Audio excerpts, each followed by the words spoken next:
Hello hello नमस्ते नमस्ते everyone. मेरो चाहिँ हालत यस्तो छ। आज एउटा फर्ममा दाना हालेर आयो 40 बाट आज 25 दिनको दिन भयो। कुखुरा हेर्न सकिन्छ कसरी पाल्न भनेर नेपाली दाजुभाइहरूले। यो चाहिँ मलेसियाको पुरै जङ्गलमा हो, म देखाउँछु। यो फर्ममा अब हान्छ यसले 20 बोरा, यसमा गयो 40। कुखुरा पनि देखाउँछु, हेर्नलाई गाइस। मलेसियामा एकदम पानीको वर्षा भइरहेछ। 2-3 दिन भयो रेगुलर पानी परिरहेछ। यो चाहिँ मेवाको झाङ हो हाम्रो। यो सब्जी रोपेको छौँ।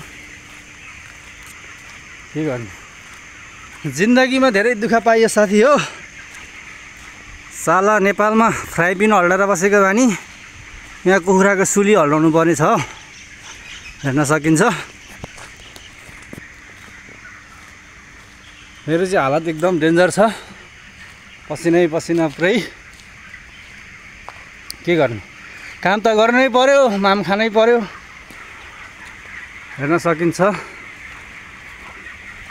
यसमा धेरै छैन, यसमा चाहिँ थोरै छ। 10,000 समथिङ कुखुरा छ। सुली यसरी झर्छ तल, टक्क टक्क टक्क लगाएर। कुखुराको हालत यस्तो छ गाइज हो, हेर्नु होला। नेपालमा हुनेले यसरी पाल्न सकिन्छ।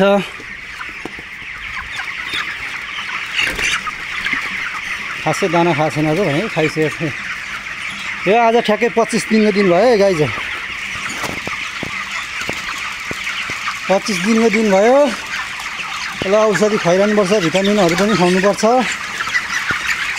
यसको जात भनेको चाहिँ फेरि खानै हक्ने, खानै हक्ने, खाएको खाइ गर्ने, हक्केको हक्कै गर्ने। यो 10-11 बजेपछि चलाउनुपर्छ। फ्यान स्प्रे चल्छ यहाँनिर। खासै राम्रो त आउँदैन, मोबाइल गतिलो छैन। के गर्ने, अब यस्तै छ हालत साथी हो।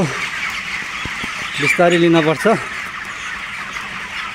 मेरो नि हालत यस्तै छ। अब दाना हाल्नुपर्छ यहाँ। 20 बोरा खाइन्छ झ्याक्का लाएर। पाल्न पऱ्यो, हुर्काउनु पऱ्यो। ठुल्ठुलो बनाएपछि बोनस आउँछ। के गर्ने, यो मलेसिया खाडीको जिन्दगी यस्तै छ गाइज हो। हेर्नु होला, लाइक कमेन्ट गर्नु होला, भिडियोलाई सक्दो सेयर गर्नु होला। नेपालमा हुने दाजुभाइहरूले यसरी पाल्नु होला। म भिडियोहरू नेक्स्ट भिडियोहरू पनि हाल्छु।